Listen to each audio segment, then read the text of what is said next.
You're in control of that. Do we have company? Nope, that's Erica's. Oh. I didn't hear the beep.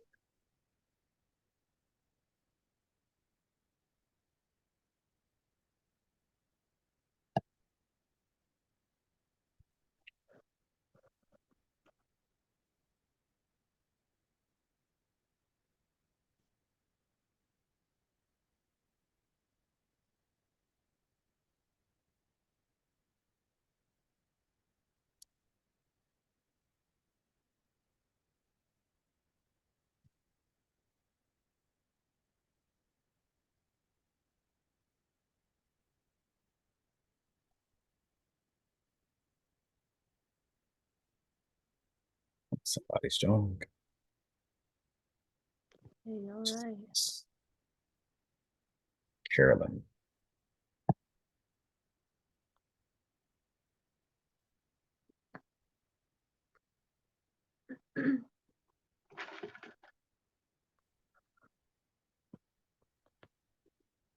Hello, Carolyn. Welcome. Thanks for being here. I'm just gonna give it a couple more minutes. Feel free to stay muted. You don't have to have your video on, but we will ask for participation later. Thank you.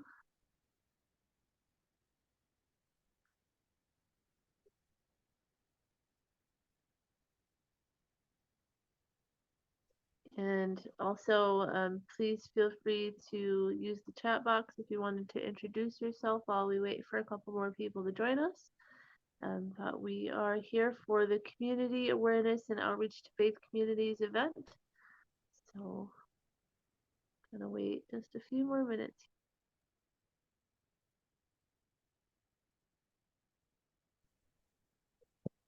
Yeah.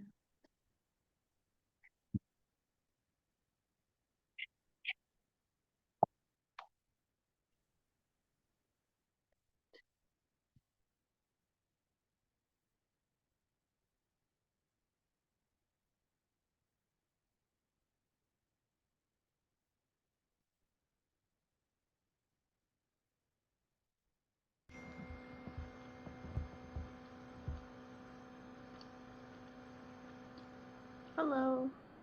There she is. Welcome, welcome.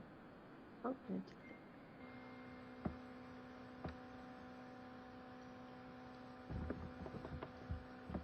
Just want to wait till 35 after probably, and then we'll start the recording and start the meeting.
Alrighty, well, it is 1:35.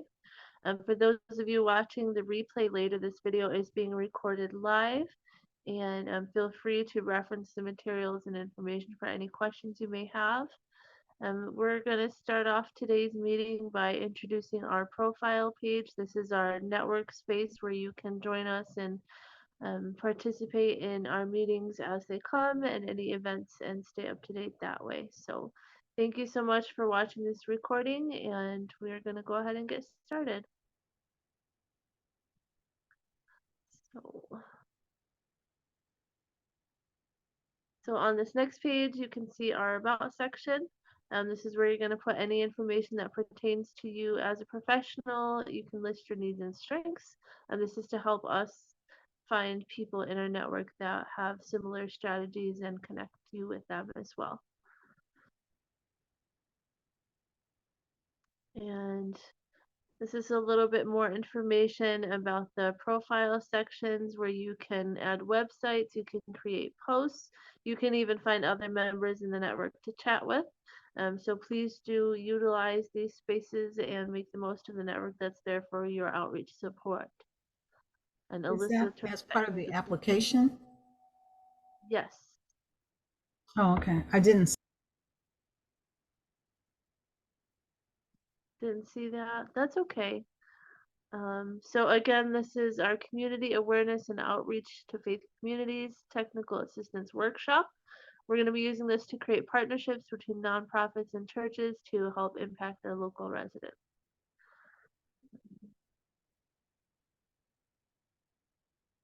And I would like to introduce our team. I'm Cassandra, I'm the member coordinator. We also have Rochelle who does our paperwork. Erica is our product and database manager, and Adam is the founder and helps with the production of these events and meetings.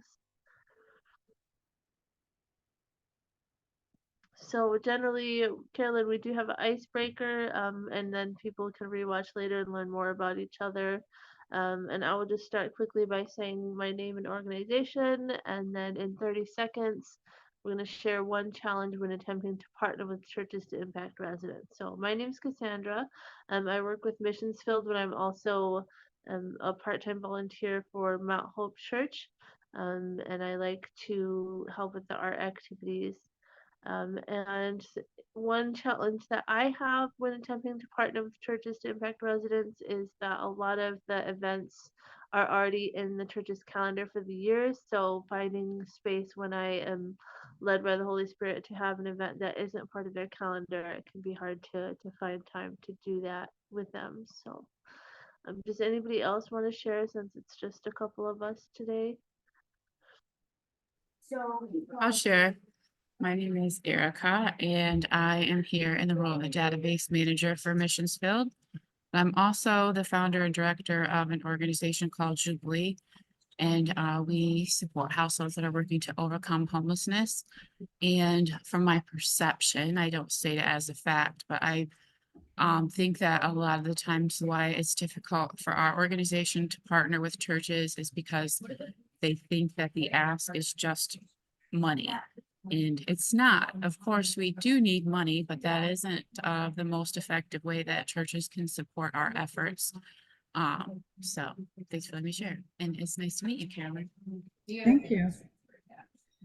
My name is Carolyn, and I am with Timber Creek Ranch, which is a DBA of Sunnycrest Ranch. And we are located in Sunfield, Michigan.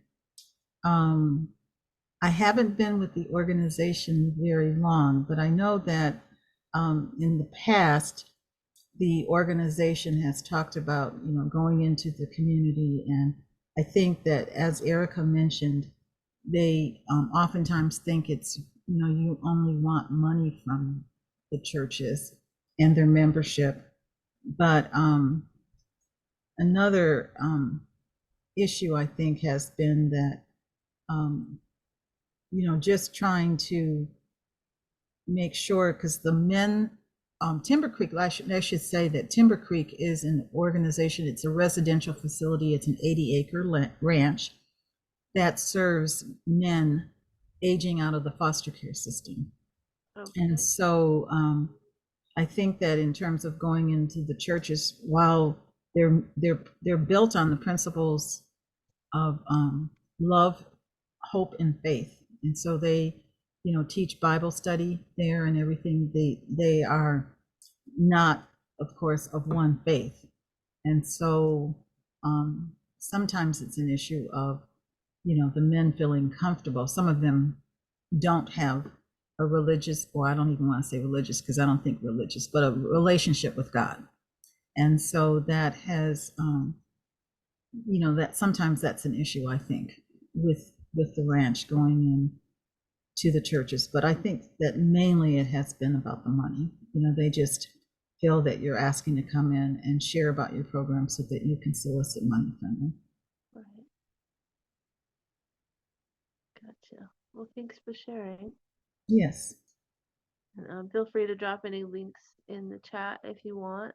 That stuff does get recorded as well so that we can add to our database. The link, like our link to our website or something? Sure, yeah. Yep, or you Okay. can even just create a profile on our network and it'll be there as well. So there's a couple different ways to keep track of that. Adam, did you want to pop in here since we all had to and now it's your turn and you can just tell us one challenge you find? I'll be glad to start the presentation if that makes sense. All right, That way we can save time. sure. All All right, right. here's Adam. Thank you, Cassandra, and thank you all for being a part of this meeting today, where we get to help you, as it says, help with community awareness and outreach to faith communities. We provide today some technical assistance also for the grant application as well, and also some education about how to continually work with communities in the faith and nonprofit sector. Our goal of Mission Field is really to cultivate more collaboration between those two sectors and identifying the assets of both. We say that typically the churches have the focus of training people and residents to become charitable people through teaching them about morals and ethics, values, about serving their community, and also giving and loving their neighbor as themselves. And so those faith spaces typically are, you know, by the census providing data, it shows that they're some of the most contributing individuals, and they are communities all around us, and our communities that have these, again, large and small spaces that cultivate charity in our people as they transform residents, really not just spiritually but also in character and philanthropy. And so with that being said, this is why we have this workshop. And we're going to have a few things. I'm going to go to the next slide and show the agenda. It really is going to be it's going to feel like a lot of valuable information, but it's going to be really kind of quick. The biggest part is really helping us really go through the application process for being eligible for the grant that's available, but also a few things we have, which you'll see on the screen. It's our first 3 sessions for today, which will be short 10-minute sessions top. Understanding the landscape, which really talks about, in a nutshell, identifying assets in the community, which we say that, again, churches are the charitable groups typically that impact communities, that we're connecting with the professionals, which are the nonprofits typically, that are also nonprofits typically also have the research and data about the needs of the community. So that's why it's important to bridge those two sectors together so that we can have greater impact. So next, the second session is building foundations for partnerships, which really helps with identifying goals. And then the third one is successful case studies, which we kind of review some key impact stories and why they were successful. Last but not least, the fourth session is really crafting your approach, but this is going to be done by going through the application and answering any questions regarding that. And so additionally, at the end, we'll also talk more about our ongoing professional development that's available in our cohort, and also opportunities, which the funding opportunity is the grant, but also partnership with faith communities opportunity is our opportunity where we actually provide advertising outlets and benefits as well as we continually, as an organization, I'll say again, Missions Field, we actually consult nonprofits and churches and schools and other entities and corporations on how to serve their community. Me as a consultant, personally, I do sessions with individuals and teams to help them find the best ways to impact their community and have a greater impact. Also, not just for saying that they did something good, but also to recruit more members or students or staff for their initiatives and causes. And so I want to say that this is very valuable, the space that we have, because every time I consult personally or one of our consultants meet with individuals or teams, we are building this database, missionsfield.org, to be a resource for continual access to those resources, such as contacts, special contacts, such as grants, funding opportunities, such as events in the community, such as strategies that we find that we'll post, or articles, or even success stories as well, and case studies, so that we can ultimately have a natural, easy way to find ways to serve your community. Our ultimate goal is to help people become charitable people and identify the needs of underserved families and those assets in the community. So without further ado, we're going to go ahead and move forward. What I'm going to do is actually, as you guys express the challenges in our community, we're going to kind of help you all address some of those challenges today. So I'm glad that you guys expressed those that identify issues where sometimes churches have these assumptions that, again, it's all, not every church, but some churches might have assumptions that you are coming just to ask for funding, when sometimes you're actually providing capacity for that church and access to their program to have more of a reach. And so for first, again, we'll talk about is the makeup of our landscape. And so when you see the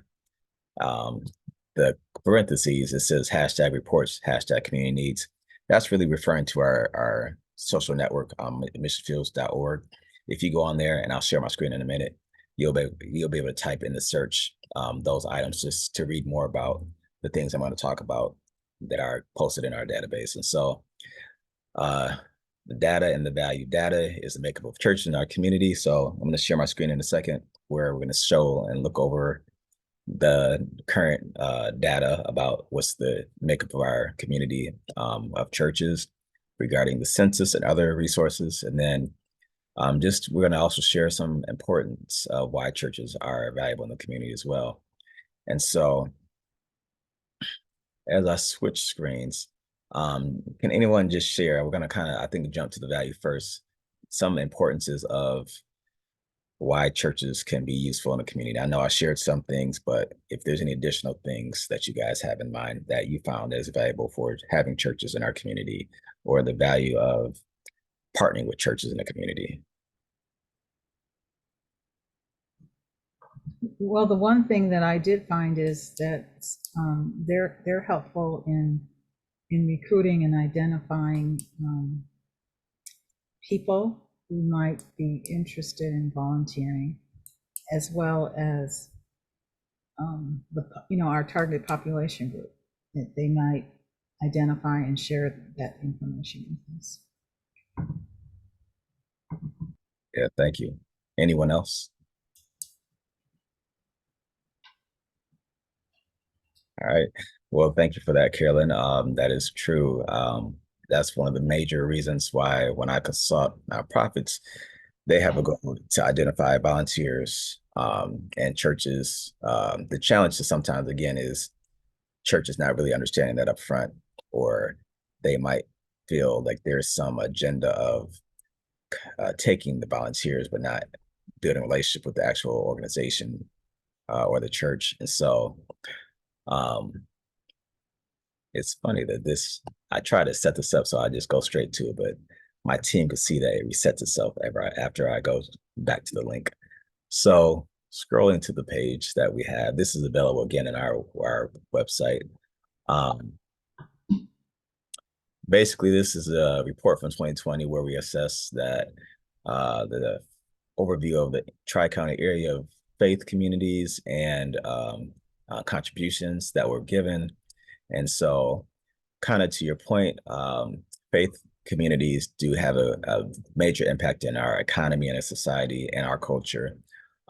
This is just an article kind of just discussing that, but I will say, because I am the author of this article, just to skim through it, basically that we found that churches were the ones to first start libraries, college institutions, hospitals, and other parts of our economy and our communities. And so additionally, shelters, I see shelters is in there as well. So those were the first to kind of start the systems of those things being developed in our country. And at the same time, a lot of times you'll hear churches have local missions, or I mean, sorry, not local, but national missions, international missions that they go on. Global missions is an actual term, where they kind of create and cultivate these same items into these underserved villages or spaces that they impact.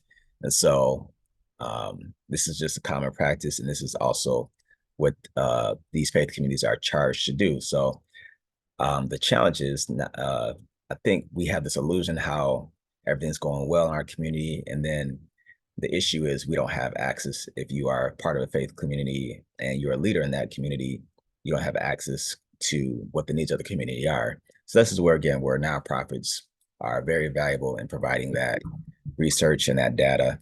And with this in 2020, we actually use the State of the City address and the mayor of Lansing to kind of provide, at least it was about 40 to 60 pastors in the room that were trying to find out how to best impact their community based on the needs that were expressed by residents. And so again, it's coming down to helping with capacity. This is why it's important to share assets and values so you can be more effective. Because when that doesn't happen, churches or faith community spaces, or even schools or other spaces, will tend to find things that aren't really a need, or a need that's only based on a small perspective. I remember one time one organization just gave coins to a laundromat, and there was a laundromat. I mean, for me, it was kind of weird because I was a member of the laundromat, and when I went there, like, "Dude, would you like some quarters?" I was like, "Well, no," because I brought quarters with me.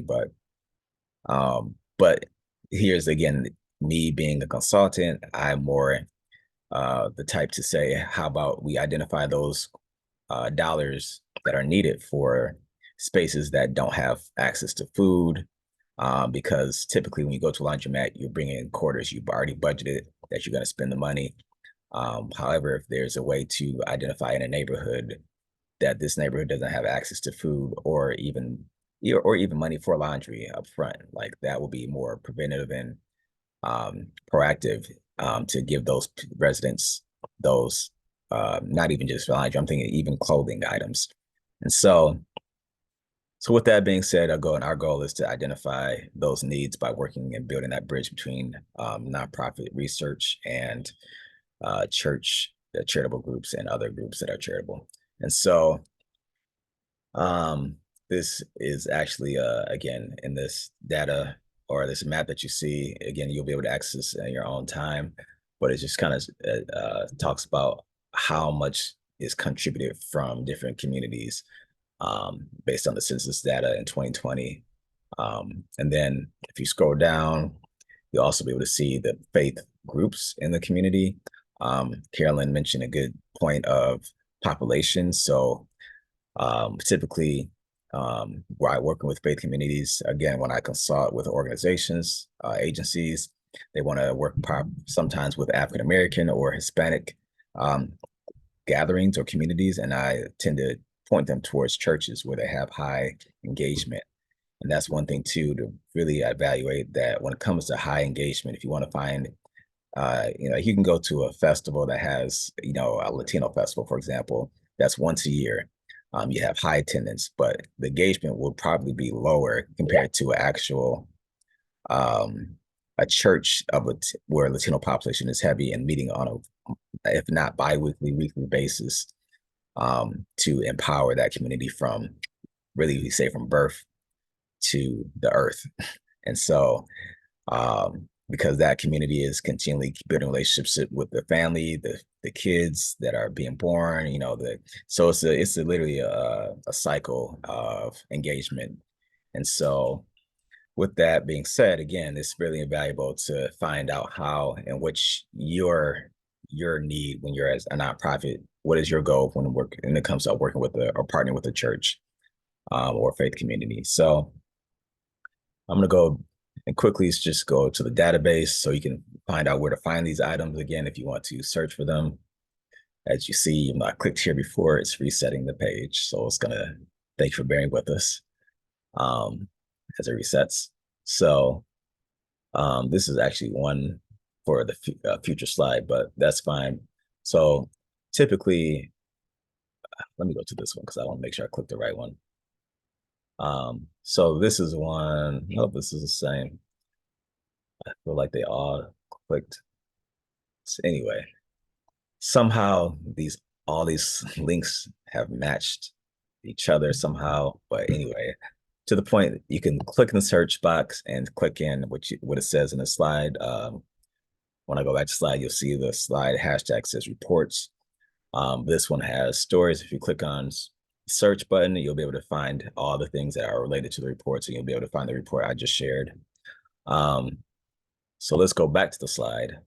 So we just kind of talked about, again, understanding some of the makeup of our community in the Tri-County area, and some of the importance of the value of churches. And these, again, help us really identify assets and how you can match those assets or utilize those assets to help increase your capacity as you do your work to impact residents. Do you guys have any questions before I move on to the next session? No questions. All right. And feel free to put questions in the chat. That will also help us when they pop up. So next, kind of have again, continue conversation about mutual goals. And so building foundations for partnership. We're gonna discuss the value of mutual goals and the key principles of effective partnerships. Well, as you have kind of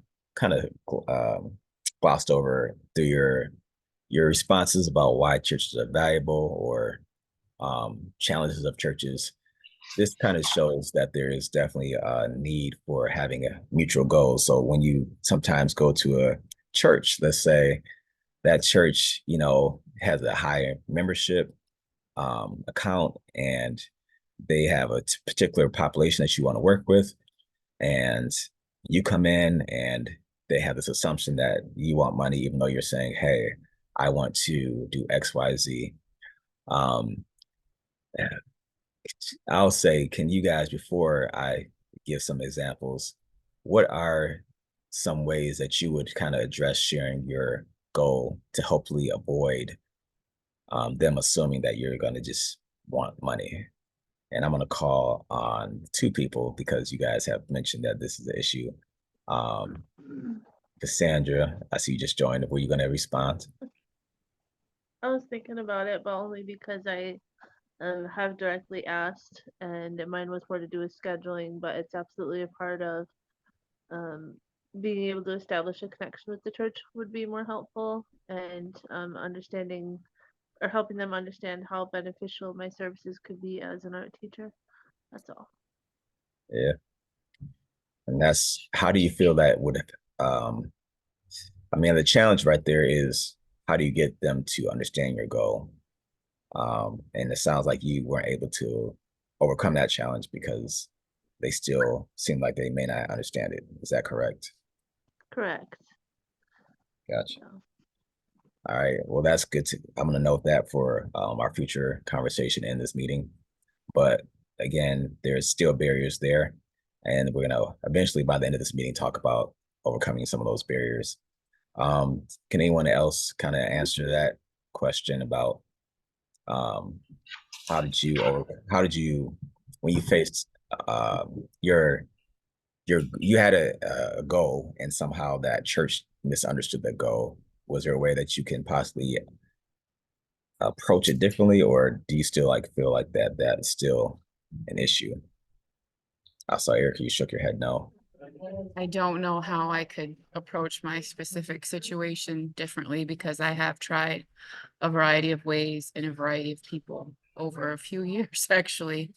So I think sometimes it just comes down to understanding that not every entity or church is going to be an appropriate partner, and just maybe checking for the history and track record of ones that are, interested in, it goes back to goals that align. And if their goals just don't align as much as biblical as they could be, then there's really just not a lot of hope for getting them to understand. At least that's been my experience. Oh, that was a great response. Carolyn, did you have anything you wanted to share additionally? Well, one of the things that the ranch did was that they actually invited them out for like a fun day at the ranch so that they could just participate where we were, it was like a cookout kind of thing where we were actually catering to them, asking their families to come out and just enjoy the ranch, see the animals on the ranch. They had those, I don't know what you call it, but those big things where the kids jump into the balls. So they had that out there. It was just, it was just a fun day at the ranch. And then use that as an opportunity, because they were there, to just kind of go over like what their values and principles were, and actually say to the community and not necessarily just to a specific church. So it was really a community event, but the churches were invited. So anyway, and then share with them all the ways that they could get involved with us, like volunteers, like the young men coming out, they need, help with understanding how to budget. And if you have that skill set and would like to come out and talk with the kids about that, that would be good. If you have we have Bible study for the young men. And so, if you would like to come out and provide on a particular day, a Bible lesson or, a study on an issue. So we went through a lot of different ways that they could, so that they actually got a chance to hear that from us in a fun setting where there was no pressure to give, because we weren't asking them for money that day at all. So I think that was an opportunity for us. Yeah, that's beautiful. I love that story of success, and I'm hoping that has granted you guys more connection. As you stated, one opportunity for leaders or ministers to come in and lead a space around studying the Bible. I think that's definitely a great example of opportunities where, because you're elevating their voice. The challenge is still, I think, how do you get them to want to come to your space versus, finding out how can you be a part of their space. And that's where the challenge is, identifying the mutual goals of both. And so again, I do like that example, how you kind of shared the mutual goals, kind of shared where, that these people want to teach, you gave them the space to teach. And so one thing I thought while you're stating that too is, how can you find out, for example, you guys have, again, identifying the assets that you have identified the space as an asset. But what about, this is a farm, so I'm assuming you guys have animals. It's a ranch. Ranch. And we do have some animals, yeah. Okay. Mhm. And so I apologize. I heard farm probably because I Oh, saw that's okay. That's okay. I saw Kind of similar. Erica posted about horses. So, Mhm. but ranch. So what about, thinking of ways, or, that again, as you continually identify what churches have or spaces have in their program, and this kind of go into the presentation part, but for example, as Erica stated, identifying not every church is not going to be in alignment with your values, and being okay with that is definitely the first step. The second step is, how do you identify the ones that are? And so there's that challenge. I know that we're on our end, Missions Field is trying to put together a directory of those values of churches by identifying programs and social capital and assets, and so that way that nonprofits can simply look at a glance at one all in one space where they could find those churches that might or faith spaces that might align with their values or mission. I remember one space reached out to me, nonprofit reached out to identify those who align with their center to help women. And so she wanted to make sure I can, that she can align with churches because she wants to again increase her impact in the faith space, but not just in the faith space, but in the community as a whole.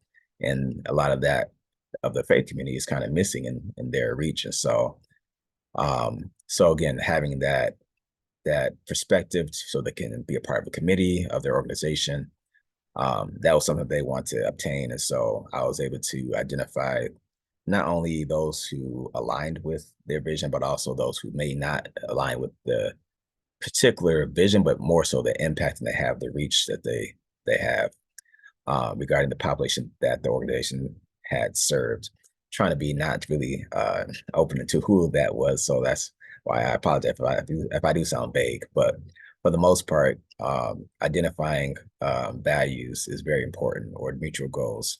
And so with that, again, back to the scenario of having, for example, you have horses, there might be churches that may have a youth program that happens every year, and identifying that that they may be interested in, if not being a tourist spot or like what's the word for it? If your youth goes on a site for a day as a school, what is that? Not a vacation, but There's service days and like mission days, and is that yeah, what we're talking about? Or field day? field trips. Yes, I'm so far removed from school. So field trips. So they want to be a field trip site. I think that can align with their youth Bible, like they have a vacation Bible school, or if they have a program like a Christmas program, for example. I know some programs have used live animals in their programs. And so again, just really that's where it comes down to, like, what does that entity or church kind of have in store on their calendar, and finding ways you can support them.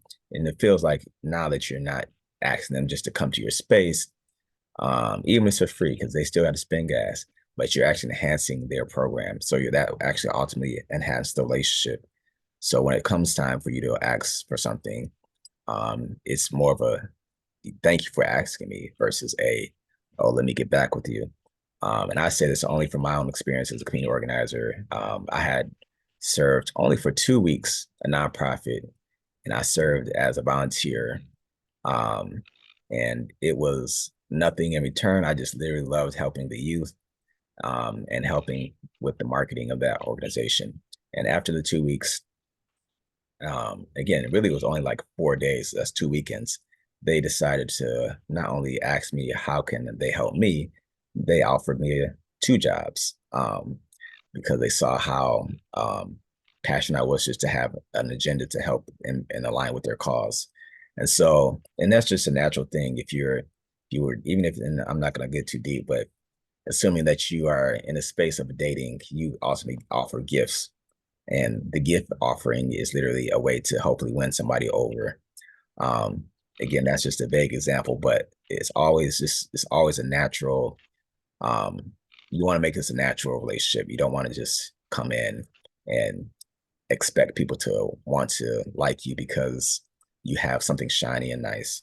And so that's just, again, even as individuals or organizations, we also have to always overcome those moments of barriers that are preventing us from having successful relationships within our missions or within the community. And so next point, point number 2, just talking about some of the key principles for effective partnerships. We have, again, these articles are available on our website. Again, you can join our cohort as well, actually. So down here it says browse the nonprofit outreach cohort. You can join that, and we will actually get deeper into what that looks like to practice these effective partnership principles.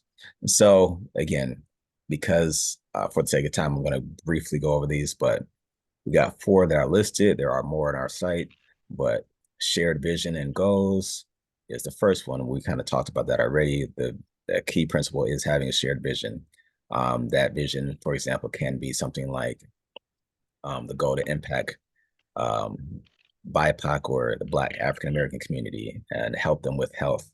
So, example for me would be when I worked with the entity, a group, a nonprofit that wanted to impact those in the African American community, and they needed, again, a space that had high engagement and also data about the lack of health in that community.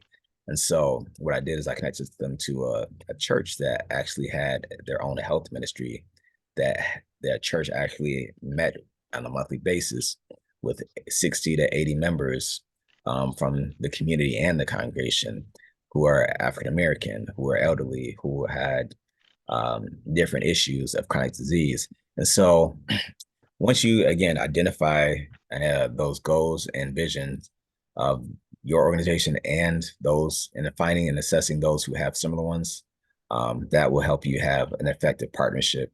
And I get it. Again, I encourage people who are watching this to do connect with us so we can help you identify organizations that have similar visions and goals. Next thing is mutual respect and trust. When we say mutual respect and trust, we're really responding to the having mutual respect and honor of the space that you're working with.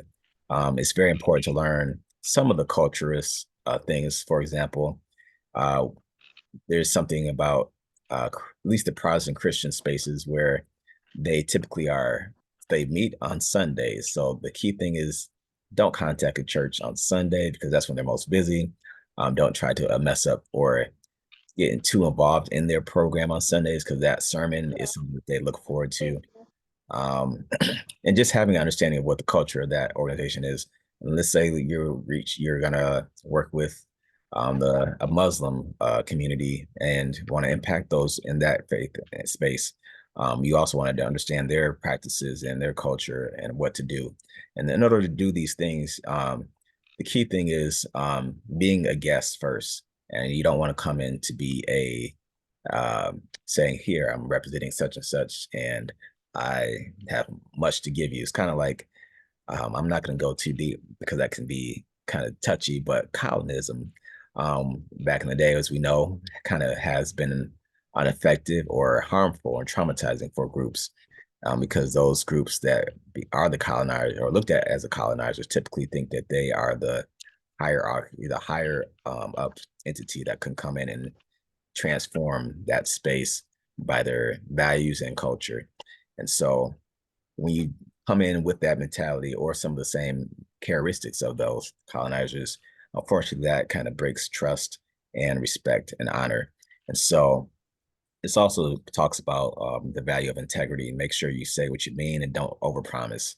The worst thing I see happens in these scenarios is overpromising and not taking it in small steps. Of course, I try to encourage those who I consult to have phases when you work with anybody or even when you work with serving your clientele.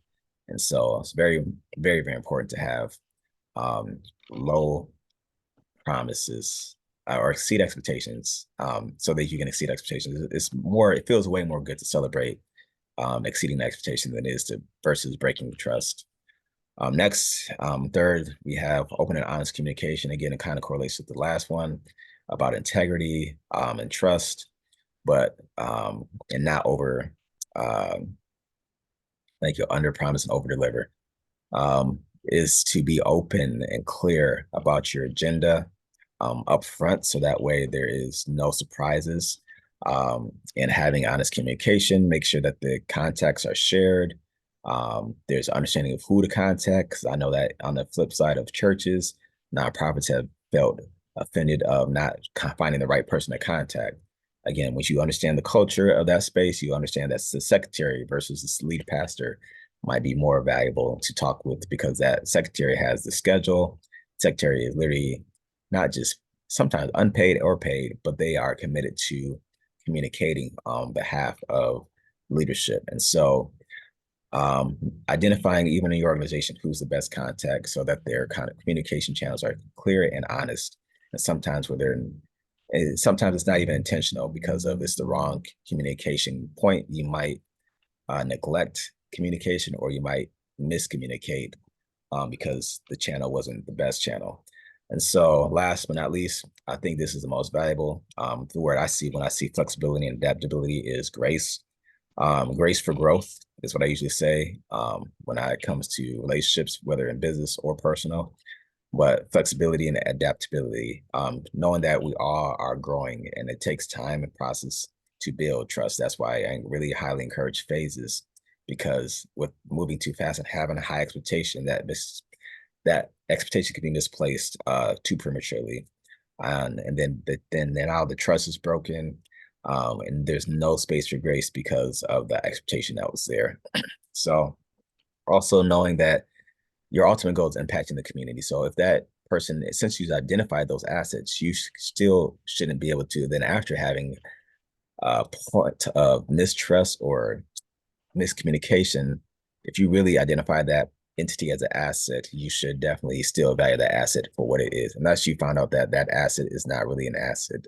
The key thing is just being honest, so that once again, I can put an example out there. If you find out that this let's say faith community has a high population of African Americans, and you found that as an asset, but however you found the challenge is that they don't want to work with you because even though you identified that the culture, you identify the communication, but for some reason you found that they don't want to work in your mind because that leader or the contact is slow to response. Now you're like, I don't think they really want to work with me. And because of that, you don't have ability to adapt and learn. Maybe that's not the case. Maybe it's because they're busy, maybe because it's not the best contact. But that again, it comes back to understanding their goal. Bless you. Understanding their goals and understanding their challenges they might be going through. There's sometimes, remember one time there was an issue of, I won't say the church, but there's something happened that damaged the church building, and because of that, a lot of things have slowed down.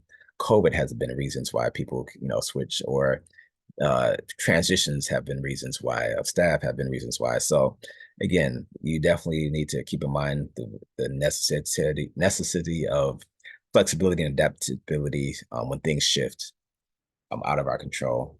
And so I think, again, having the value of open community and honest communication will help keep that there, so you can still continue on in relationship.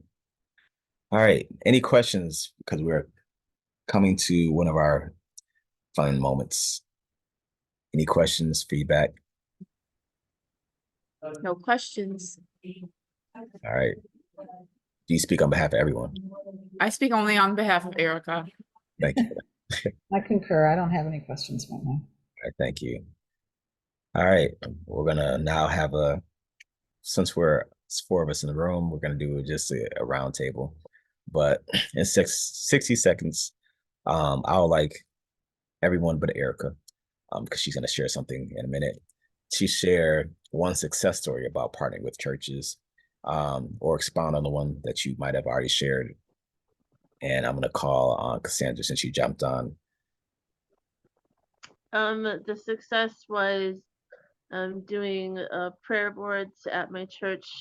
I had to wait until the right partners were introduced to me, and then wait until their schedules worked, and it was just a matter of understanding how what I had to offer could fit into the church's timeline and the partners that they had already in place for that. So collaborating meant not necessarily being in control of every detail of the event. So it went really well when it did happen. And can you just reemphasize what was the value that you learned, or lesson that you learned from your Yeah, so the value that I had was understanding where the church programs aligned with my desire to help people heal through art. It happened to be at a time when the lesson plan was dealing with your future and allowing God's plan to work through your life. So I don't know if it was necessarily a value, but it was definitely divine intervention and just understanding that I couldn't always push for what I want if I'm not concerned about the church's needs as well. Yeah, that's a great point. I think also realizing too when we're identifying goals or visions, sometimes those goals and visions change. Kind of talks about adaptability, but maybe it's a church that you worked with in the past at the time wasn't ready because their goals didn't align at the time, but maybe they aligned because something else happened. And let's say there's a trend of, for Cassandra's example, there's now well, arts are trendy, and now people in the schools programs are coming back, and so now this church is more interested, or there's a grand event around the arts that or a festival that now churches typically who have not been in line with that vision are now tending to um, switch over. There's so many different scenarios. I'm thinking of even my church that I attend. We have a performing arts school in our actual church that was a nonprofit that's partnered with us. And that's because, again, the space opened up that was available before it wasn't. So, and the alignment of the values kind of matched up in the timing that was available for multiple factors. And so, anyone else, can you guys share, again, 60 seconds about one success story? Which technically that leaves Carolyn because I actually don't have one. I haven't been with the ranch that long, and so I don't know specifics. So I don't have anything to share. well, can you share what would you like to see? Let's say you could, if you were a storyteller and you were in your role, and what would you like to see happen that would be an ideal success story?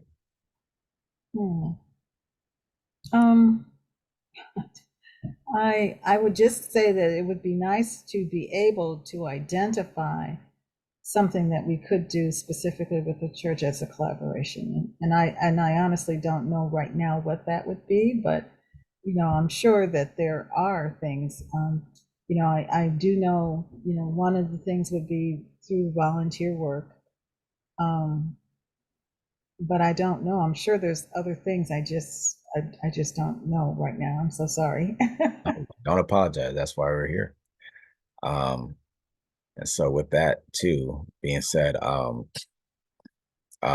going to move on to the next thing of success stories. We're going to share. Oh, I just did think of something that I'd like to just share, I think, and that is that the previous board of well, it wasn't Timber Creek, it was before, it was Sunnycrest. I'm not sure if you can know, but anyway, they did some things that did cause mistrust in the community. And I think that just speaking, this isn't, well, it's what I'm thinking is that I feel like, being able to provide outreach, perhaps through the grant and or other activities that we might do, it would be good as a way to trying to restore the trust, because it's not the current board, and actually that's one of the reasons that they have a DBA now, because it just created, it soured the community. I think from what I heard, I wasn't there, but I got the impression that it really soured the community against the ranch. And I think that while their reputation is being restored, because the new board has been in place for the last couple of years, I think that they still have issues that I think that by using grant funds and other activities that we might be able to put together in collaboration would be go a long way to restoring the trust, not just with churches, but with the community in general. That's very, I thank you for sharing that. I'll just say that's a very, very great way to spend funds. And I've not even thought of that. You're restoring, even though the grant that we're going to talk about is outreach to the faith community, that definitely aligns with that. The reason for reaching the community, because it restores, like you said, reputation and trust. It shares your mission and opportunities as well.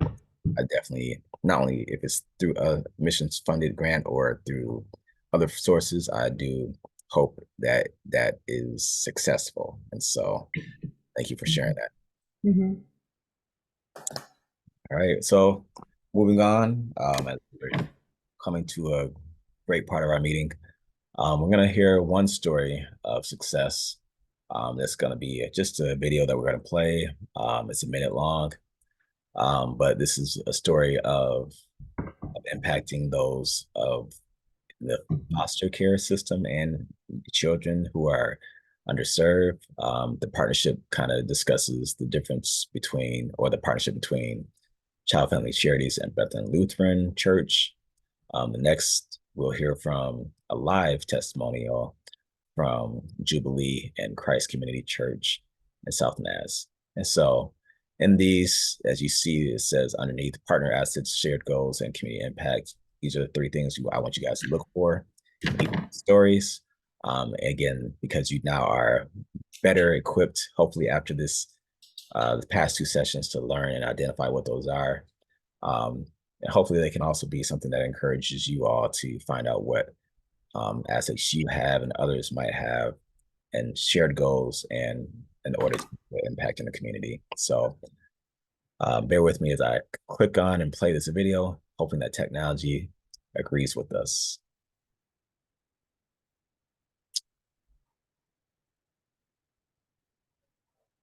All right. Step one.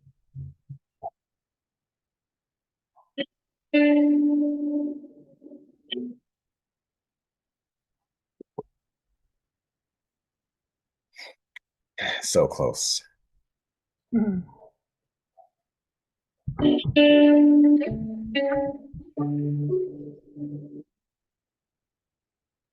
Our Family Growth Center has been located in the garden level of the Bethlehem Church for over 40 years, and we've been able to provide free respite childcare for families in that community. And so it's just kind of this beautiful partnership, because they're able to achieve their mission of reaching the community, and we're able to make sure that we're reaching families in our effort to prevent child abuse and support families in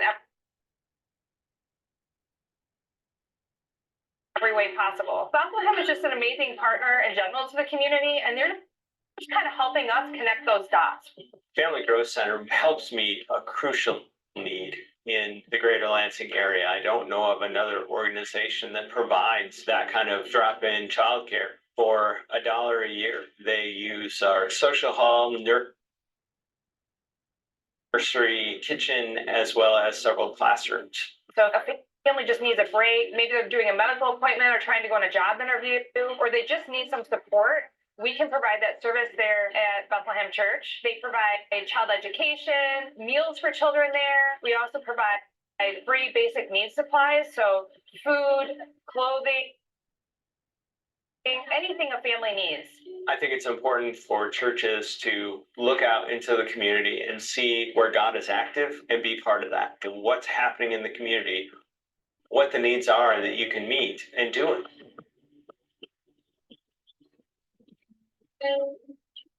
All right. So thank you guys for watching that. Can you guys identify some of the partner assets that they've mentioned? One or two, whether it's a nonprofit or church. Right. Right. It just really caught my attention, the way the church appreciates the opportunity that the nonprofit is giving them to reach the community and fulfill their goals. So that's an asset, is they had a shared goal of reaching the community to prevent child abuse. Mhm. And the nonprofit is like doing the professional, heavy lifting of that. But the church is like, hey, that's a goal that we have together. So we can do the, maybe not easy, but lower maintenance of here's a space in our building that you can use for 40 years. That's remarkable. I heard one asset, the space in The the church. Mhm. You said the church is an asset, Carolyn? Mhm. Yes. All The right. church is an asset, and so are the resources that the nonprofit brings to the church. Got you. So we got resources. And you say church, you're talking about the facility. Yeah, I'm talking about the facility that they provide, that they use. And, I don't know, but I'm thinking that through the church, they were able to, share the word for the community to know about that resource that was being offered there at the church. That's So advertising. the advertising. Mhm. All right. Anything else? I think like the, one other, the asset is like the, professional capacity of the nonprofit. Yeah. And the expertise that they bring. Yeah. Cool. Thank you. I'm gonna name additional ones. We talked about facility. They mentioned their kitchen, mentioned their classrooms. The nonprofit mentions their toys and food they provide to the nonprofit. So those are assets. We're going to talk now about shared goals. Erica, you did mention some. And you all expound on some shared goals that maybe one or the other entity mentioned.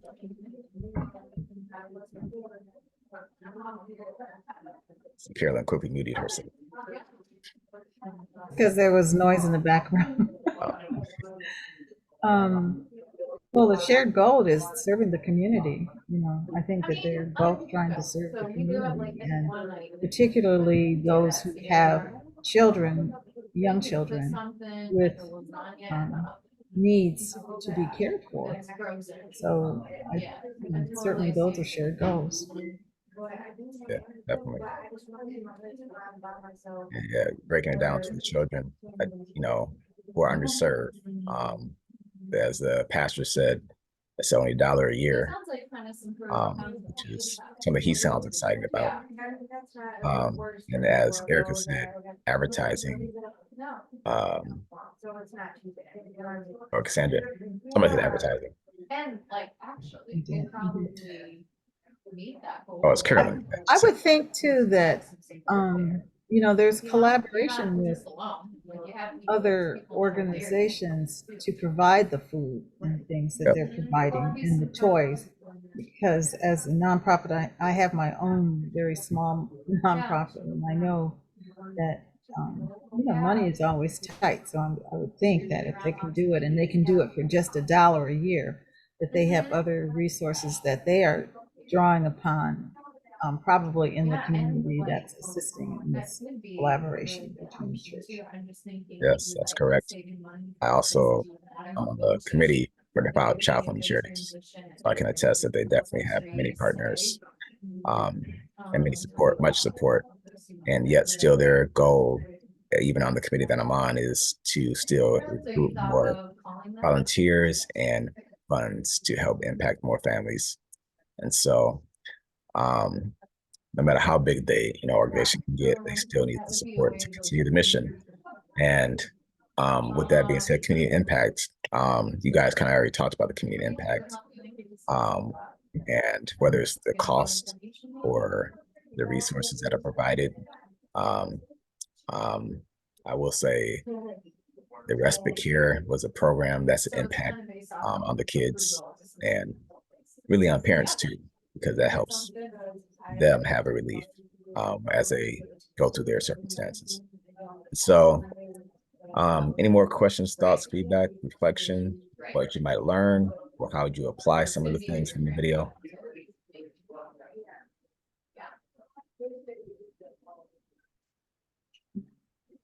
All right, I'll give that 10-second silence, meaning we're gonna move on. Erica, your mouth moved, I didn't hear you. I was doing a countdown, but it was only for myself. So with our next up, we have another story of these items from, okay, let's see. All right, from Jubilee.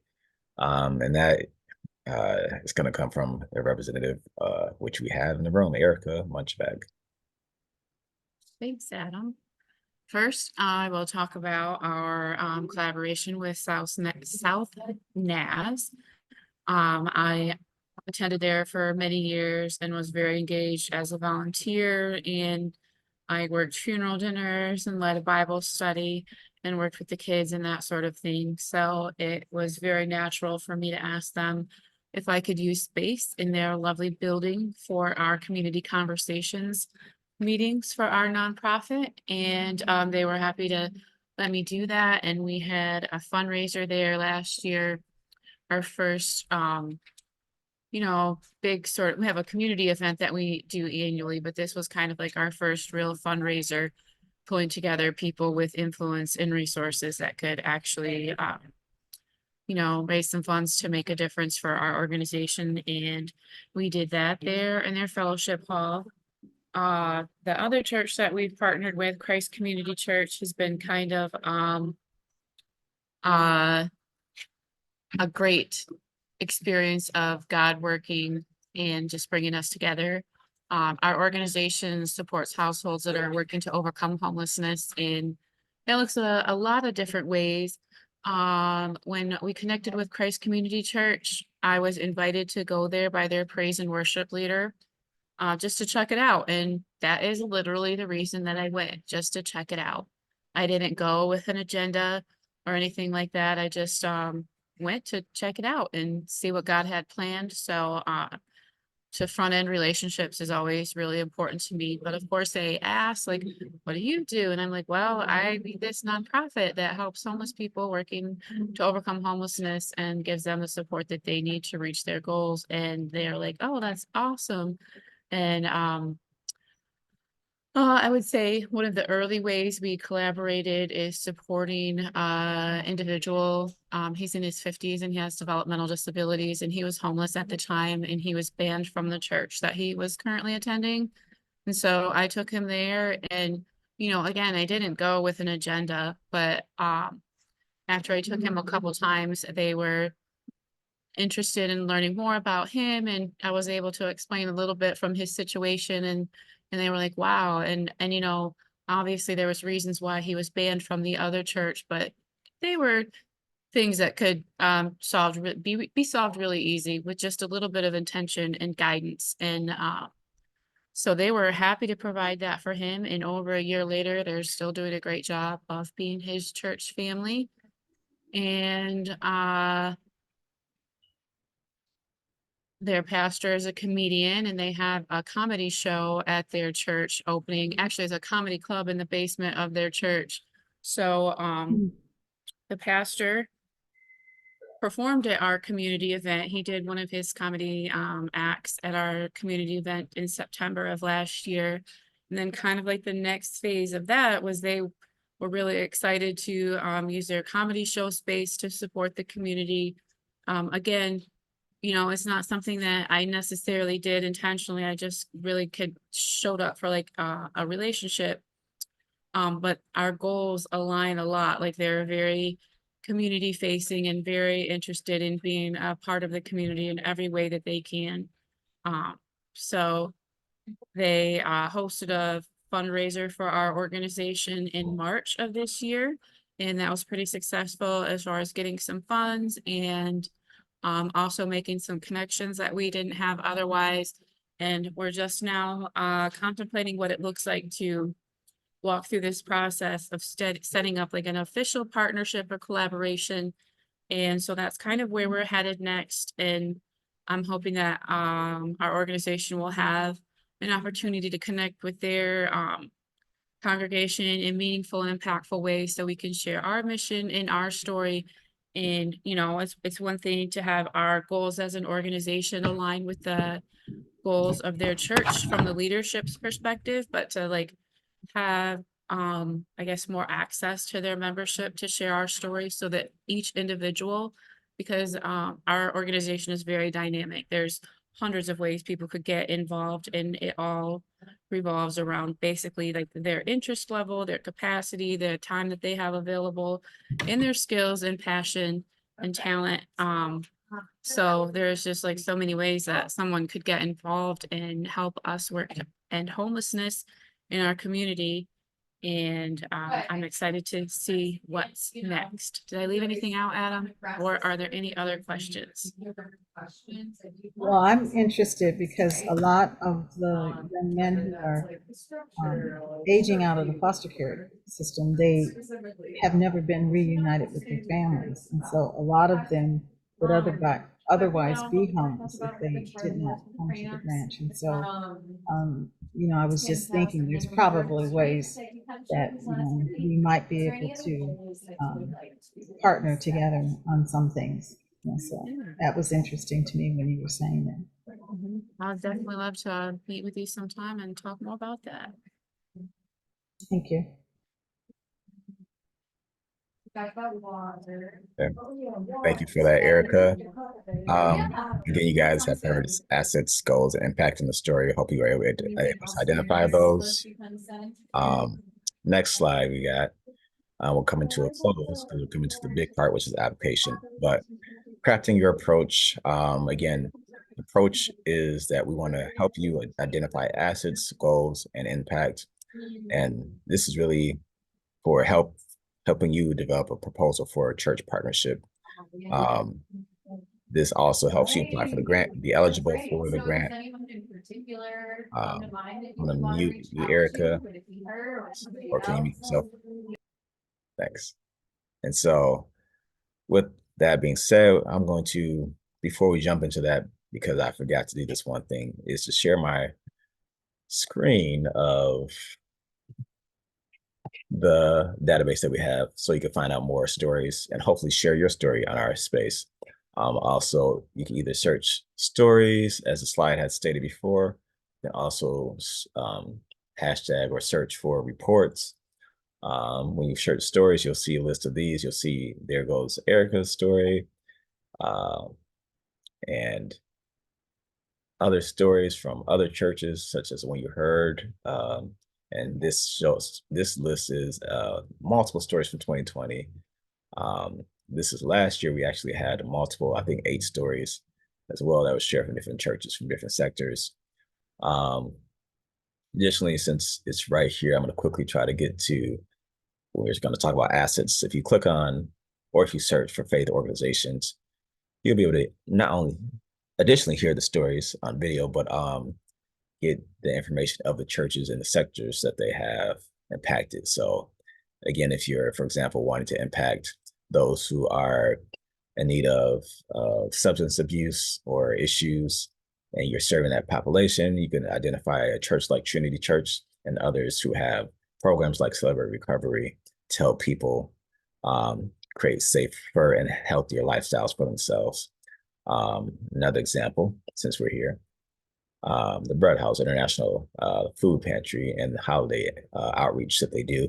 You'll be able to learn, again, how you can partner with them. And so these, again, are stories or ways that you can identify the assets they have. Again, we additionally are doing a public survey we're going to release within the next couple of months to hopefully increase our database. Even though I may know many organizations, because I used to run an organization that had at least 70 churches involved, where I can identify what churches have what programs. However, if we really want to have an ongoing updated database on our space, where churches not only have their information shared, but they're able to also update their information of their programs that they have, their assets that they have that can potentially be used by other entities like nonprofits or community members. So please do value the space, leverage the space, and help us build the space. And when we have that survey that is released, definitely list out information, because it is an open survey to get feedback about churches. We want you to be a part of that survey, whether you're part of the information contribution by taking the survey or sharing it, or if you would like to be a part of the contribution of supporting it and sponsoring it, we have an opportunity for you too, where you can even include questions in the survey that can benefit your organizations regarding community needs assessments and so forth. And so last but not least, we're going to do this fun activity of going through the application for the funding. This funding opportunity also allows you to which we actually have not really advertised too much. I forgot about that. But if you're eligible and you actually receive the funding, you also will be also qualified for receiving additional complimentary advertising in the survey and in other spaces that we have. And so, including a course that you'll be able to advertise pathways to your organization for up to a year. And so, let me see, show the right view, but I'm going to post in the chat the link so that everybody can follow along. And again, you don't have to fill this out right now, but do you know that you cannot save your results? So I encourage you, if you don't plan to finish the application now, please, do it. You can do it and submit another one afterwards, too. But just so you know, you need to save your information on another platform like Google Docs or Word. So if you put a response in, as soon as you hit submit, the good thing is you will get a response, a reply to your email of what you submitted to. So you will have whatever you submit, it will be saved to your email, as long as you put your correct email in. And if you really, really want the results of your application, you can contact us and we will have it on our end. And so this application is probably the easiest application. I'm part of other grant groups and evaluation groups, and this is probably one of the easiest application I've ever not only seen but provided. And the reward is $1,000 to $3,000 for reaching out to faith communities. And it talks about the deadline. The deadline to submit this is by Friday, April 29th. By 11:59 p.m. No, it says only one application, but you said you can submit it and then resubmit. So it's just one proposal. But if you submit it and you wanted to, like you're rewriting it and wanted to add something, you resubmit. Is that what you meant when you said you could submit and resubmit? If I read this properly, only one application per organization is permitted, meaning that we're only going to accept one application. The newest application will be accepted as a full application if duplicates are submitted. So that means if you submit 3, then we're going to only select the most recent one, and which is the newest one. Okay. And does that answer the question? Yes. Okay, thank you. Thank you for asking. So it's very simple. The first section is really about, if we were breaking it down to those 3 areas, it's assets, values, and impact. The first maybe 6 questions are about, you as an organization, who you are, what are your assets. And so simply, again, question one is the legal name. Number 2 is the first and last name of the representative. Number 3 is the email address. Number 4 is a phone number. And number 5 is the web link. And then we get to question 6 is, what sector does your organization serve, such as, or population when it comes to your work. This, for example, Carolyn, since you are here, how would you answer this question for a question? Well, actually, that was one of my questions I was going to ask. The way I answered it was to say that we served underage men aging out of, we served young men aging out of the foster care. So it's sort of related to foster care, but I didn't know exactly what you were looking for when you said the sector. When I think of sectors, I think of government, nonprofit, that kind of thing. But the way I answered it for here was specifically to say what we do, which is the population we serve. So hopefully that answers the question. That definitely does. It is or. So the or, you definitely hit the population and industry. And so any of those would have helped. And so thank you for that. And that's one reason why I asked you, because I feel like yours is going to be, for me, like I wouldn't even know how to answer that one unless I actually worked for your organization. So I was curious what your response was. So thank you for that. Next, we have, please share how your organization is unique compared to the other nonprofits in your industry. So again, if you serve those who are, for example, in foster care or the industry of serving men. I mean, there's so many different industries. This is why this is kind of vague, but ultimately it helps us identify your assets. But your asset, your uniqueness, for example, could be this posture and men who are aging out. I mean, that's again unique in itself.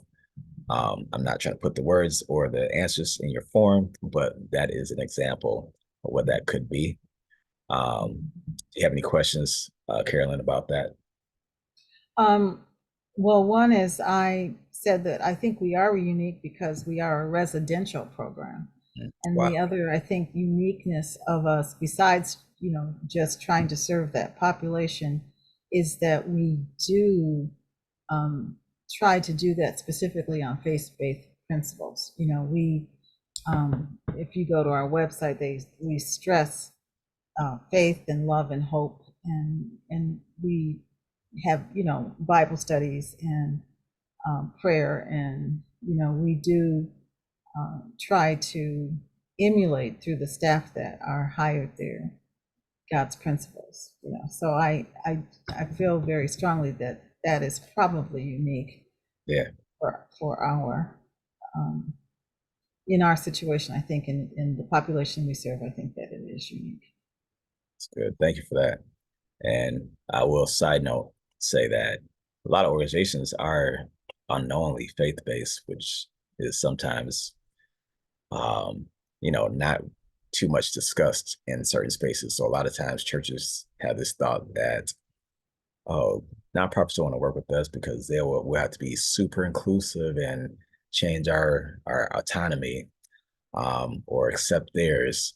And really, if you really want to impact people, those things shouldn't even matter as long as you're not taking away from the lessons that you're teaching, I guess, in your space, if you are a faith space, because the goal is to serve underserved or those in need. And so I'm hoping that, again, as we cultivate these partnerships, that more myths will be demystified and more and people will be impacted without those barriers of assumptions or prejudgment. So question number 8, please share in a full sentence or more about why you're valuable, about why it is valuable for your organizations to reach members, volunteers, or funders in the faith communities. And so this, again, is just simply, you'll see that recurring statement of members, volunteers, and funders in faith communities, because we really want to push the value that the faith communities have those type of entities in them. They're obviously members of people, which are the general people, which you may just want for various reasons, but there's also those who are volunteers, and those are also those who are funders, such as thinking about the Bethlehem Lutheran story. They actually every 5th Sunday give funds to children who need scholarships in the Lansing Saves program. So again, there's funders in the community, volunteers, and members. But the question is, why is it valuable for your organizations to reach? So, Carolyn, do you have any questions about that question, or again? No, I think I think that it's valuable because we probably do have shared goals and mutual resources that each organization, meaning the church and our nonprofit, can access and benefit from. Yeah, that kind of also points to the point that this is getting into the section more about this identifying values and shared goals. So next, question number 9, please list some barriers. We're almost halfway through this, but please list some barriers that your organization has had when reaching out to members in the faith communities. And we kind of talked about that today, and I don't know if you have any other questions about that question, but that's something that, again, helps identify values to make sure that you can overcome them. And our goal, again, is to identify those values and goals so that you can, so we really can, on our end, help you connect with those who have mutual things in alignment with your organization's mission. So if there's no questions or feedback. All right, kind of 10 seconds in my head. Number 10, if you are funded, what tools or strategies does your organization have planned to enhance awareness about your opportunities to the faith community? So again, if you're funded, what tools or strategies do you have planned to enhance awareness? And this is really, and this is, I'm gonna share this as an example. This example is based on what Carolyn shared earlier, is a strategy that might be implemented in an organization like Timber Creek. Thank you. Mhm. Is mailing or advertising on media, digital platforms, how, or even within distribution to leadership in churches about their programs and their new staff and new name, new vision, new branding. That could be an example. Or a tool could be something like, again, those products, or even events can be a tool, used as a tool to engage more people. Even maybe vendoring at a festival where there's high attendance in the community. So that is just an example. I'm gonna wait 10 seconds again if there's any feedback about the question before moving on to the next. What about actually going to the church and asking to make a presentation just about, our organization? I think Do you that's think great. that that's negative? Because again, that would make them assume we were looking for money? Or, I think the presentation can be done in a way that, would upfront let them know that we're not there for money, just to share information. But I really would like to maybe first introduce ourselves to the churches that we wanted to go to, and then after that introduction, maybe bring the men to the church so that they get a chance to, they may not notice them unless they were specifically introduced, but that we had a chance to actually just sit and observe and find out more about the church. And then perhaps after we've been in the church, then actually ask if we could, actually have an opportunity to make a presentation, not necessarily to the entire congregation, but maybe at some event that they're having, or, Yeah. some way that we can participate in something that they're doing that would be appropriate for us to do Okay. so. That's a very What do beautiful. you think about that? I thought that was a very That's what beautiful I was thinking. proposal. And I think you use those principles of coming without an agenda first, learning, and you're benefiting the men in the program to build a connection with the space. And then typically, I know at least the churches I've attended, pastors will love to meet guests, and they want to know more about how they can assist or help, especially when you have a group of young men. So that's a great way. That's low cost. The cost of transportation, if anything, and then that builds potential interest and a little bit of trust as well. Additionally, asking how you can partner with an event that currently is going on is definitely another reason that they would open up more interest and want them to even give you more access to their space to share for free your program and your needs. Again, because I think the more, if you think of anything, what I learned from others like Jubilee is the value of a long-term relationship, and not versus a one-time project. Relationships take time, they take honor, gifting, and more. And so I know one entity, which was, I'm thinking of big entities, I'm not going to name names, but one government entity agency wanted to impact residents. And so they don't have the time to build the long-term trust. So what they did, it cost them money. So they actually paid for the event, paid for the food, gave the gift cards, all that they can talk about what they want to talk about and present for an hour time. And of course, members showed up, but I'll say that there's a big chance, and I talked to the leader of that organization later, that they said that they didn't need the gift cards because that, again, this is the health ministry. This already aligned with the monthly activity, which is meeting, talking about health issues. And so because that government agency did not come in and learn the organization, they could have saved a lot of money, $10,000 to be exact, in order to actually have the same impact, if not greater. But it did still, I'm glad it blessed the people that attended with gift cards and food. And so just the key thing is, again, identifying, like you stated, Carolyn, the current programs, aligning with those so you don't have to pay 10,000 or 5,000 extra dollars that weren't necessary. And if you do have any money, I definitely think it's cool to be able to say you could sponsor some part of their current event. Well, just as a gift, because again, that gifting is something that can sometimes be helpful. Sometimes it might make you look like you got a lot of money. So sometimes you don't want to depend on the church. Because I can say that I remember a time there was one where, oh, they got some money. They must have a lot of money. They got grants. I'm like, no, they have restricted funding that they have to fundraise for. But there was potential. I was actually able to talk to that pastor and say, you as a church can help them get some funding and your organization funding by partnering with them.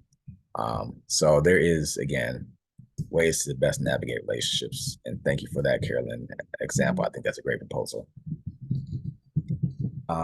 Coming to the last few questions, we got about really 4 more left, 5 more left. This is a kind of a deep question because this is where we're looking for more really about your assets and the data that you have. So based on public research or data that compels your organization's mission, list 1 or more educational topics that you could provide to teach volunteers or funders about your work in your industry. An example of that might be how to work with those in the foster care system, or how to identify the needs of those who are underage and underserved. I don't know. These are examples. But the goal is that these things will help us work with churches who are looking for impacting people. Mhm. So Yeah, so for a lot of the foster care, which I didn't know until I got involved in working with Timber Creek, and as I mentioned, I'm really still new to this. I haven't been there a year yet. But so many of them, it's it's terrible to say that they have experienced a lot of abuse, and in lots of ways, not just sometimes mental or physical abuse, but also abuse because they haven't been properly educated or have had limited educational opportunities. And so I think that one of the things, at least that I was thinking about, is it would be helpful for people to know just the challenges that the foster care population has experienced, because I didn't know, and so not that I think that I'm necessarily the norm, but I found it really interesting to the point that I wanted to work with the organization. You know what I mean? I had never thought about working with them until I learned about that. Yeah. And so I think that if we were to share just sort of the challenges that the young men have, in general, not necessarily specifics to any person, but in general, some of the challenges that they face in the system, I think it would actually be almost a tug on your heart, at least for me it was, to see what can I do to help. And so I thought that might be helpful. But then there are specific ways, like a lot of them, because of their experiences with abuse in the ways that I mentioned, so they may need some counseling, mental health counseling, or just someone to, just talk to, and maybe mentoring. as opposed to mental health counseling. So mentoring, possibly counseling. I think people who might be able to assist with guidance to helping them to identify where some of their skills are, because they also come out, you know, they don't have anywhere to live, as I mentioned. So we try to help them to get training in career opportunities, as well as understanding how to live independently, budgeting, opening up a bank account, all those kinds of things that they may not have experienced, and helping them to finish up school, because some of them haven't done so. So Right. Anyway, that's what I was thinking, is that if you've got people that they just know sort of the things that foster care experiences, it might interest them in volunteering to help. So that's what I was thinking. That's perfect. And that's a great answer. And hopefully you are able to provide those things. And really, we're just looking for the topics in the question. The next question does talk about if you have any links to statistics, data, or studies or cases regarding the research that compels your organization's mission. So what you just kind of shared, that will be very helpful. Well, like you said, to recruit volunteers like yourself. I mean, not volunteers, but staff, volunteers, or just to get general support. And so that is the intention of these two questions, 11 and 12, really, is first to put some topics out there that you think might be related, relative to your organization, if you were to teach, and then provide some data. I will give a heads up that this is on our end. We're going to use some of this stuff to create some courses to hopefully promote your organization.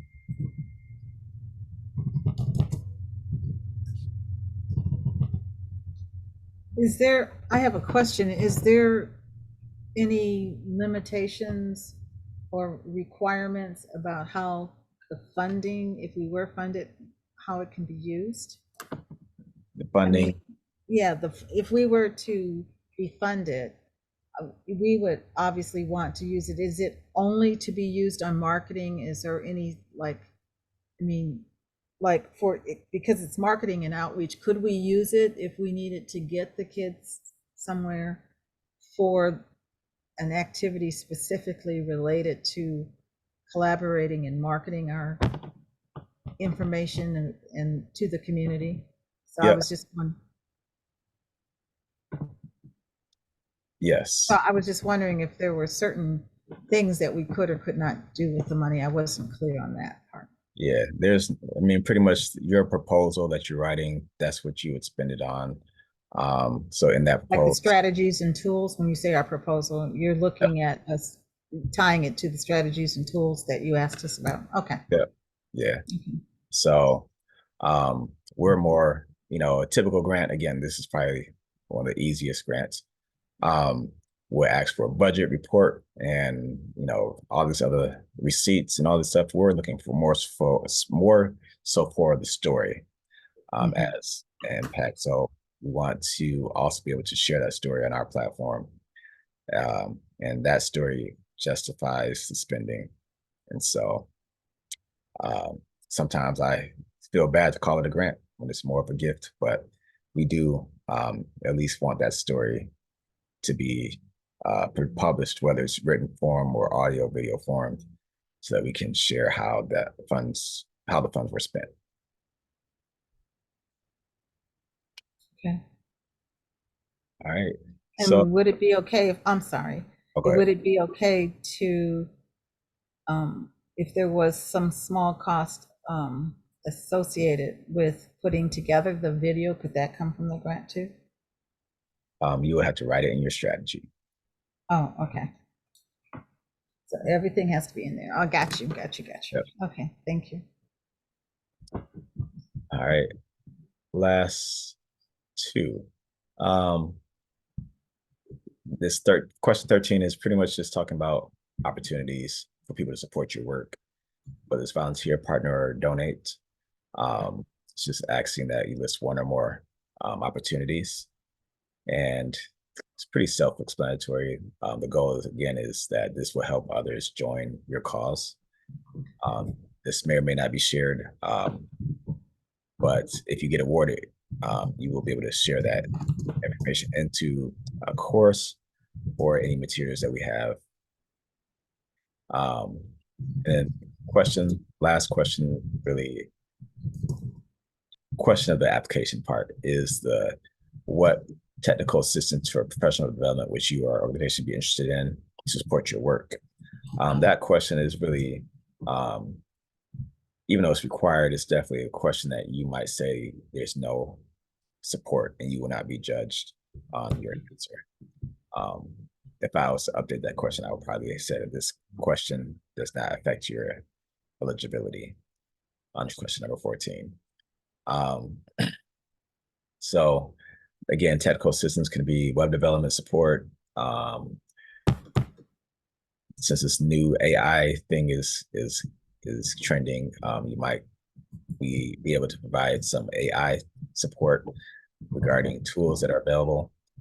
Additionally, we have courses that are available, help with partnerships and all the other things we just mentioned, to help you or your organization meet its goals.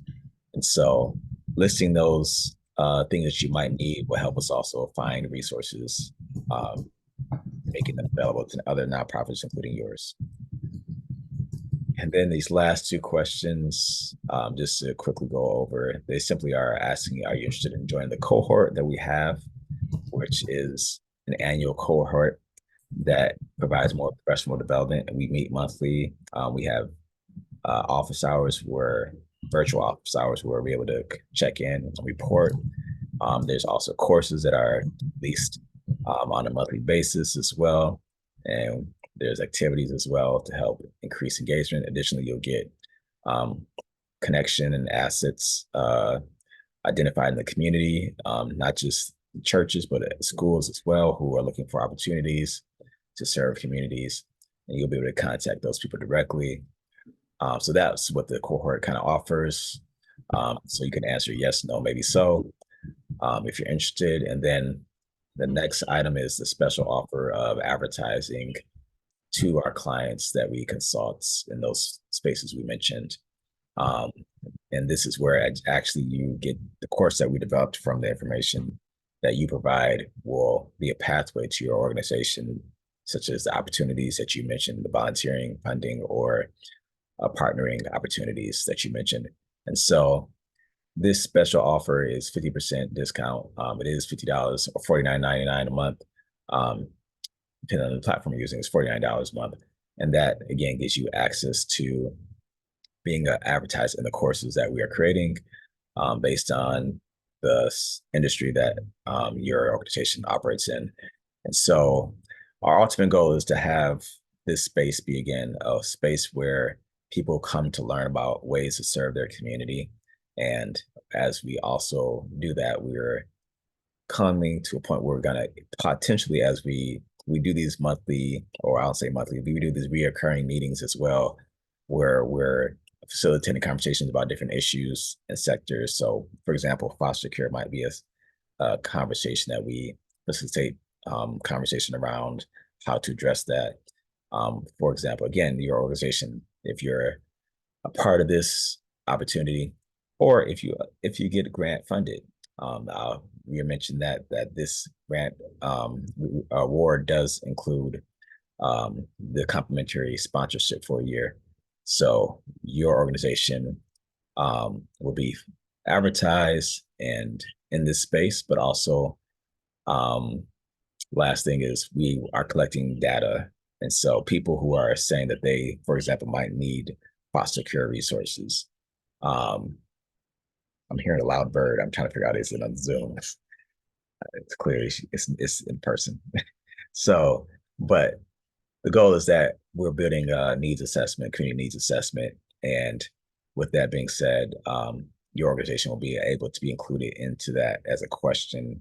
So that way that you can get information about the community that may be beneficial to your programming or opportunities that you provide. So apologize if that was a little longer than planned. I know it's 3:15. We're past the 3 o'clock time. But if you have any further questions, please feel free to ask, or if later you can contact me via phone or email. What Sure. is your contact information? My phone number is 248-207-6401. 248-207-6481. 01. 6401. 248-207-6401. And then your email? It's director@mission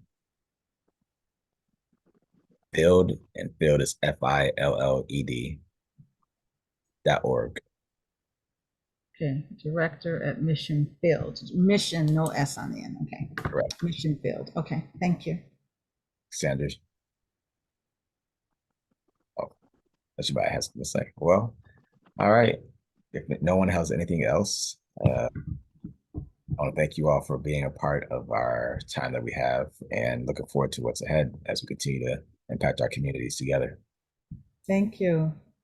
I appreciated the time. Sure. Erica, I sent you my email. Not my email, sorry. I sent you my telephone number, my cell phone. Yep. What's yours?